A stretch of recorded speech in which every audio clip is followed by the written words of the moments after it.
నమస్తే. జై శ్రీరామ్. మనం ఎన్నో విశిష్టమైనటువంటి కార్యక్రమాలు మెగా నైన్ భక్తి ద్వారా చేస్తూ ఉన్నాం. మీ నుంచి కూడా విశేష స్పందన లభిస్తుంది. ఈ వాతావరణం చూస్తుంటేనే మీకు తెలుస్తుంది సంక్రాంతి వచ్చేసింది. సంక్రాంతి వచ్చింది అంటే ముంగిళ్ళల్లో, లోగిళ్ళలో, ఇంట్లో పిల్లలు, పెద్దలు ఒకరు కాదు ప్రతి ఒక్కరికి సంబంధించిన పండుగ ఈ సంక్రాంతి పండుగ. ఈ సంక్రాంతి పండుగ అసలు ఏ విధంగా మొదలవుతుంది అనే దగ్గర నుంచి మొదలుపెట్టి భోగి విశిష్టత గురించి వివరించే ప్రయత్నం చేస్తాను ఈ వీడియోల ద్వారా. ప్రతి వీడియోని మొదటి నుంచి చివరి వరకు చూడండి. ముఖ్యంగా ప్రేక్షకులకి ఒక చిన్న విన్నపం. ఈ నూతన సంవత్సరంలో అంటే ఈ 2026 సంవత్సరంలో వచ్చే అత్యంత పెద్ద పండుగ జనవరిలో జరుపుకునే మన ఈ పండుగ సంక్రాంతి పండుగ. మరి ఇక్కడి నుంచే మా సబ్స్క్రైబర్స్ ప్రతి ఒక్కరూ కూడా మీ వంతు కృషిగా ప్రతి ఒక్కళ్ళకి షేర్ చేయండి ప్రతి వీడియోని. దాని ద్వారా మన తెలుగుదనాన్ని, మన సంస్కృతిని ఎల్లలు దాటించిన వారవుతారు. తప్పకుండా ఈ ప్రయత్నం చేస్తారనే సదుద్దేశంతో ఉత్తరాయణానికి, దక్షిణాయనానికి సంబంధించిన విశిష్టతలు, ఏ పనులు చేయాలి, ఏవి చేయకూడదు, ఎందుకు చేయాలి, ఈ విషయాలన్నీ వివరిస్తారు. మనందరికీ సుపరిచితులు, నాకు చాలా ఆప్తులు. నేను కార్యక్రమం అనగానే నాకన్నా ఎక్కువ ఉత్సాహంతో చేసే వ్యక్తి ఎవరైనా ఉన్నారు అంటే రఘుప్రియ గారు. చాలా సంవత్సరాలుగా ట్రావెల్ చేస్తున్నాం. నాకు తెలిసి ఇది 3వ పండుగ అనుకుంటాను, సంక్రాంతి పండుగ రఘుప్రియ గారితో ఈ కార్యక్రమాలు చేయడం. చాలా సంతోషంగా ఉంది. మెగా నైన్ భక్తి ప్రేక్షకులకు మరొక్కసారి సంక్రాంతి శుభాకాంక్షలు తెలియజేస్తూ భోగి విశిష్టత అలాగే ఉత్తరాయణం, దక్షిణాయనానికి సంబంధించిన వివరాలు తెలుసుకునే ప్రయత్నం చేద్దాం. నమస్కారం. నమస్తే. మీకు ప్రేక్షకులకు జై శ్రీరామ్. మన తెలుగు పండగలకు సంబంధించి శుభాకాంక్షలు.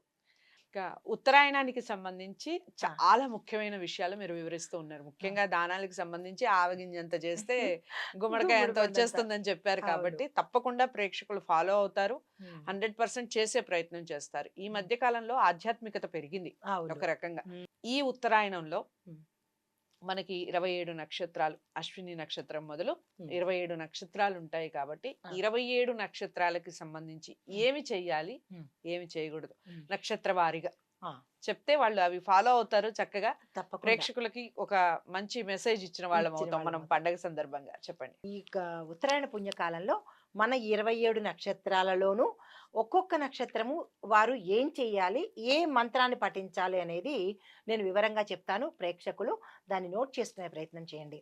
ముందుగా అశ్విని నక్షత్రం వారు ఆ, ఆరోగ్యం బాగుంటుంది, కొత్త ఆరంభాలు చేసుకోవచ్చు, నిర్ణయాలలో ధైర్యం ఉంటుంది. అయితే మీరు చేయవలసిన పరిష్కారం ఏంటంటే సూర్య నమస్కారం 12 చేయండి. ఉమ్, దాంతోపాటు ఓం అశ్విని వాళ్ళ నక్షత్రం కదా, ఓం ఉమ్, అశ్విని కుమారాభ్యాన్ నమః ఈ మంత్రం నోట్ చేసుకుని ఇది మీరు 108 సార్లు చదువుకోండి. ఉమ్, తర్వాత భరణి నక్షత్రం వాళ్ళు కర్మ ఫలాలు వీళ్ళకి వేగంగా తీరిపోతాయి త్వరగా. ఉమ్, దాంతోపాటు వీళ్ళు చేయవలసిన పని ఏంటంటే శుక్రవారము మొత్తం ఈ ఇందులో ఎన్ని వస్తాయి శుక్రవారాలు, అన్ని శుక్రవారాలు యథాశక్తి అన్నదానం చేసుకోండి.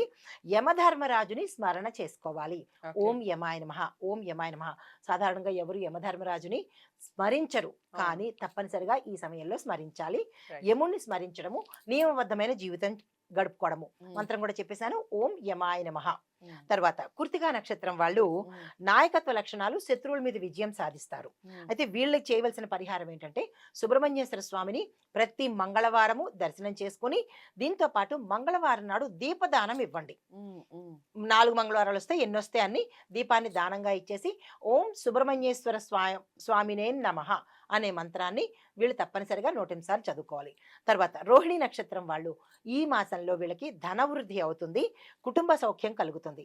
అయితే వీళ్ళు చేసుకోవాల్సిన పరిహారం ఏంటంటే ప్రతి శుక్రవారమును శ్రీ మహాలక్ష్మి అష్టకాన్ని తప్పనిసరిగా చదవాలి, గోసేవ తప్పనిసరిగా చేసుకోవాలి. ఓకే. తర్వాత మృగశిర నక్షత్రం వాళ్ళు వీళ్ళకి ఒక ఆలోచనలో క్లారిటీ వస్తుంది. ఉమ్, దీంతో పాటు కొత్త కొత్త ఛాన్సెస్ వచ్చే అవకాశాలు కనబడుతున్నాయి. వీళ్ళు చేయవలసింది ఏంటంటే ప్రతి బుధవారము ఆకుపచ్చ వస్త్రాలనే ధరించాలి. ఓ, చాలా బాగా గుర్తుపెట్టుకోవాలి. ఉమ్, ఆకుపచ్చ వస్త్రాన్ని ధరిస్తూ ఓం నమ శివాయ అనే మంత్రంతో పాటు వీళ్ళకి అధిపతి బుధుడు కాబట్టి ఓం బుం బుధాయ నమః అనే 2 మంత్రాలు 108 సార్లు చదువుకోవాలి.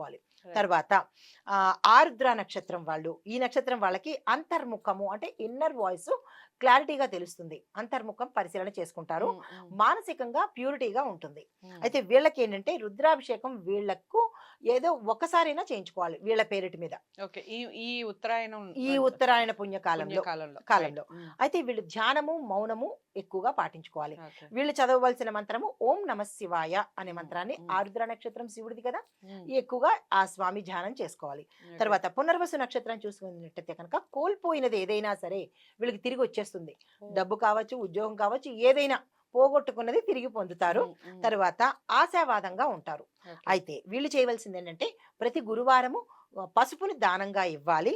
ఓం గురు గుం గురవే నమః, ఓం గుం గురవే నమః అనే మంత్రాన్ని చదువుకోవాలి. రైట్. తర్వాత పుష్యమి నక్షత్రం వాళ్ళకి స్థిరత్వం ఏర్పడుతుంది. వాళ్ళు ఎందులో ఉన్నా స్థిరంగా ఉంటారు. మ్. తర్వాత ఉద్యోగంలో భద్రత ఏర్పడుతుంది. ఓకే. అయితే పరిహారంగా వీళ్ళు అన్నదానం చేసుకోవాలి. దీంతో పాటు శనివారం రోజు సేవా కార్యక్రమాలు చేసుకోవాలి. సేవ మ్. ఏదైనా సేవ చేసుకోవచ్చు. ఓకే. ఆశ్లేష నక్షత్రం వాళ్ళు అంతర్గత శక్తి మేల్కొంటుంది. మ్హూ. వీళ్ళకి మంచి శక్తివంతులుగా అవుతారు. దీంతో పాటు మాటల ప్రభావం ఎక్కువగా ఉంటుంది. వీళ్ళ మాట చలామణి అవుతుంది. ఓకే. అయితే వీళ్ళు చేయవలసింది నాగ పూజ చేసుకోవాలి. మ్. మ్. నాగ పూజ చేసుకుని ఆ ఓం సుబ్రహ్మణ్యేశ్వర స్వామి ఆయన మహా అని అనుకోవాలి. కుదరదు అని అనుకున్నప్పుడు అది చదవలేని వాళ్ళు ఓం మనసాదేవ్యై నమః, ఈ మ్. రెండిట్లో ఏది చదివినా వాళ్ళకి మంచి ఫలితాలు వస్తాయి. ఓకే. తర్వాత మఖా నక్షత్రం వాళ్ళు పితృదేవతల యొక్క అనుగ్రహం పొందుతారు. మ్హూ. దీంతో పాటు అధికార స్థానాన్ని పొందే అవకాశం ఉంటుంది. ఓకే. హోదా లీడర్- వస్తుంది. లీడర్షిప్ వస్తుంది. మ్. అయితే వీళ్ళు ఏం చేయాలంటే అమావాస్య అప్పుడు ఈ ఉత్తరాయణ పుణ్యకాలంలో తర్పణాలు వదులుకోవాలి. రైట్. తరువాత పెద్దల సేవ అనాథాశ్రమంలో కావచ్చు, ఇంట్లో పెద్దలకి సేవ చేసుకోవాలి. పూర్వ ఫల్గుణి నక్షత్రం వాళ్ళు మ్. సుఖభోగాలు అనుభవిస్తారు. కళాత్మకత ఎక్కువగా ఉంటుంది. మ్హూ. తర్వాత వీళ్ళు చేయవలసింది ఏంటంటే పేద పునిస్త్రీలకు చీరలు దానంగా ఇచ్చుకున్నట్టయితే మంచి ఫలితాలు, వాడినివి కాదు కొత్తవి కొత్తవి. మ్. ఇచ్చినట్టయితే కనుక బాగుంటుంది. ప్రతి శుక్రవారము లక్ష్మీ పూజ చేసుకోవాలి. మ్. ఓం శ్రీం ఈ మంత్రాన్ని చదువుకుంటూ ఉండాలి. రైట్. తర్వాత ఉత్తర ఫల్గుని నక్షత్రం వాళ్ళు స్థిరమైన సంబంధాలు అంటే గుడ్ రిలేషన్స్ శాశ్వతంగా ఉంటాయి వాళ్ళకి. మ్. వివాహ శుభయోగం కూడా గోచరిస్తుంది. ఓకే. అయితే వీళ్ళు చేయవలసింది ఏంటంటే సూర్యారాధన 12 నమస్కారాలు చేయాలి, అర్ఘ్యము ఇచ్చుకోవాలి. ఓకే. తర్వాత హస్త నక్షత్రం వాళ్ళు కార్యసిద్ధి ఉంటుంది. మ్. చేతి వృత్తుల వాళ్ళకి లాభాలు వస్తాయి. ఓకే. తర్వాత వీళ్ళు చేయవలసింది ఏంటంటే గనక ప్రతి బుధవారము పచ్చరంగు వస్తువులు కానీ, పచ్చరంగు బట్టలు కానీ, పచ్చరంగుతో సంబంధించిన పెసర్లు కానీ, పప్పులు కానీ ఇవి దానంగా ఇచ్చుకోవాలి. రైట్. జపించవలసిన మంత్రము ఓం బుం బుధాయ నమః అనే మ్. మంత్రాన్ని జపించుకోవాలి. మ్. తర్వాత చిత్తా నక్షత్రం వాళ్ళు మ్. క్రియేటివిటీ ఆలోచనలతో పాటు మ్హూ. కన్స్ట్రక్టివ్ థాట్స్ వీళ్ళకి వస్తాయి. మ్. మ్. అవి వీళ్ళు స్థిరంగా ఉంచుకోవాలి. మ్. ఫ్లక్చుయేషన్ అవ్వకూడదు. రైట్. అయితే పేరు ప్రతిష్టలు కూడా పొందే అవకాశాలు కనబడుతుంది. ఓకే. అయితే వీళ్ళు చేయవలసింది ఏంటంటే విశ్వకర్మ పూజ చేసుకోవాలి. మ్. దీంతో పాటు అహంకారాన్ని కంట్రోల్ చేసుకోవాలి. ఓకే. తర్వాత స్వాతి నక్షత్రం వాళ్ళు మ్. స్వేచ్ఛాభావంతో ఉంటారు. మ్. విదేశీ అవకాశాలు వస్తాయి. ఎవరైనా ప్రయత్నాలు చేసుకుంటే చేసుకోవచ్చు. ఓకే. పరిహారంగా ఏంటంటే వాయుదేవుణ్ణి వీళ్ళు ఎక్కువగా ఆరాధన చేసుకోవాలి. మ్. తర్వాత వినయము, దానము వీళ్ళ శక్తి కొద్దీ ఏదైనా దానం ఇచ్చుకోవచ్చు. మ్. తర్వాత విశాఖ నక్షత్రం వాళ్ళు చూస్తే లక్ష్య సాధన పోటీల్లో సక్సెస్ అయ్యే అవకాశాలు ఎక్కువ ఉన్నాయి. మ్. వీళ్ళు గురు కేతు ఈ ఇద్దరికి జపం కానీ, శాంతి కానీ, హోమం కానీ వీళ్ళ శక్తి కొద్దీ చేయించుకున్నట్టయితే ఎక్కువ గురువు కేతుల్ని వీళ్ళు ఆరాధించాలి. ఓకే. ఉపవాస నియమాలు పాటించుకోవాలి. ఏదైనా ఒక మ్. వారం మ్. పెట్టుకోవడము, ఆ ఉపవాసం చేసుకోవాలి.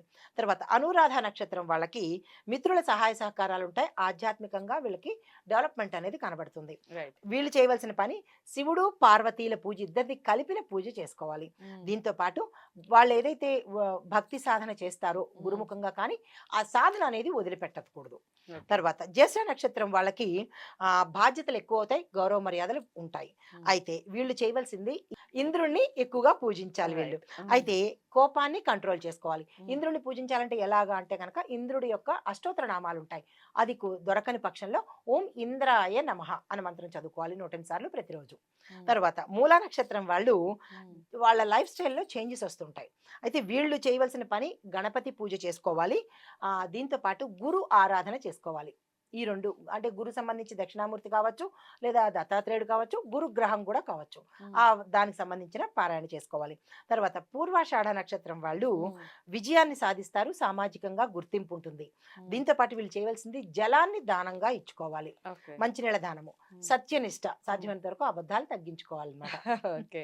తర్వాత ఉత్తరాషాఢ నక్షత్రం వాళ్ళు మ్. మ్. దీర్ఘకాలికంగా అంటే ఈ ఈ 6 నెలల పాటు వీళ్ళు సక్సెస్ ఏ రంగంలో ఉన్న వాళ్ళైనా సక్సెస్ సాధిస్తారు. ఓకే. తర్వాత రాజయోగ సూచనలు గోచరిస్తున్నాయి. ఓ. తర్వాత వీళ్ళు చేయవలసింది సూర్యుడికి గురువుకి పూజ చేసుకోవాలి, గురువారము ఆదివారము. తర్వాత ధర్మ మార్గంలోనే ఉండాలి, కానీ టెంప్ట్ అయ్యి అధర్మ మార్గంలోకి వెళ్ళొద్దు. శ్రవణ నక్షత్రం వాళ్ళు విద్యాభివృద్ధి కలుగుతుంది. తర్వాత శ్రవణ శక్తి ఎక్కువగా ఉండే అవకాశం ఉంటుంది. వింటారు బాగా. అయితే వీళ్ళు ఎప్పుడు కూడా విష్ణునామ సంకీర్తన చేసుకోవాలి. తర్వాత సత్సంగాల్లో పాల్గొంటూ ఉండాలి. వీళ్ళు పఠించవలసిన మంత్రము ఓం విష్ణవే నమః అంతే. తర్వాత ధనిష్ట నక్షత్రం వాళ్ళకి ధనము కీర్తి రెండూ వస్తాయి. దీంతో పాటు శనివారం రోజు వీళ్ళు ఏదైనా దానం ఇచ్చుకోవచ్చు. వాళ్ళ యథాశక్తి ఏ వస్తువైనా దానం ఇచ్చవచ్చు. అయితే అహంకారాన్ని తగ్గించుకోవాలి. వీళ్ళకి నేనే గొప్ప అన్న ఉంటుంది, అది కంట్రోల్ చేసుకోవాలి. తర్వాత శతభిష నక్షత్రం వాళ్ళకి ఉద్యోగంలో మార్పులు వస్తాయి. తర్వాత నిగూఢమైన విజ్ఞానం వీళ్ళకి పొందుతారనమాట. తర్వాత వీళ్ళు వరుణ దేవుణ్ణి పూజ చేసుకోవాలి. తర్వాత నీలిరంగు వస్త్రాన్ని దానంగా ఇచ్చుకోవాలి. తర్వాత పూర్వభాద్ర నక్షత్రం వాళ్ళు ఏదైనా ధ్యానం కానీ మెడిటేషన్ కానీ గురుమంత్రం కానీ తీసుకున్నట్టయితే వీళ్ళ లైఫ్ లో సక్సెస్ అయ్యే అవకాశాలు ఉంటాయి. తర్వాత ఏంటంటే ఆత్మ పరిశీలన చేసుకోవాలి. Whether it is good or bad, నేను చేస్తున్నది మంచా కాదా అనేది చెక్ చేసుకోవాలి. తర్వాత పరిహారం ఏంటంటే నారాయణ సేవ చేసుకోవాలి. ఉపవాసాన్ని సాధ్యమైనంత కాలం చేస్తూ ఉంటే మంచిది. తర్వాత ఉత్తరాభాద్ర నక్షత్రం చూసినట్టయితే కనుక స్థిరమైన జ్ఞానం ఉంటుంది, మోక్ష భావన ఏర్పడుతుంది. వీళ్ళు విష్ణు సహస్రనామ పారాయణ చేయాలి, విష్ణువుని ఎక్కువగా పూజించాలి. తర్వాత రేవతి నక్షత్రం వాళ్ళు ప్రయాణాలు లాభిస్తాయి, ప్రయాణాలు సక్సెస్ఫుల్ గా ఉంటాయి. తర్వాత వీళ్ళు ఏ పని చేసినా కంప్లీట్ అయ్యే అవకాశం ఉంటుంది, మధ్యలో ఆగిపోయినవి పూర్తి చేసుకోవడానికి అవకాశం ఉంటుంది. అయితే వీళ్ళు ఏం చేయాలంటే గోసేవ, గురు పూజ ఇవి చేసుకున్నట్టయితే కనుక ఈ ఉత్తరాయణ పుణ్యకాలంలో చాలా సక్సెస్ఫుల్ గా ఉండే అవకాశాలు ఉంటాయి. రైట్. సో 27 నక్షత్రాలు ఏమి చెయ్యాలి, ఏమి చేయకూడదు, ఏ నామాన్ని జపించాలి, చాలా చక్కటి వివరణ ఇచ్చారు. ధన్యవాదాలు. నమస్తే.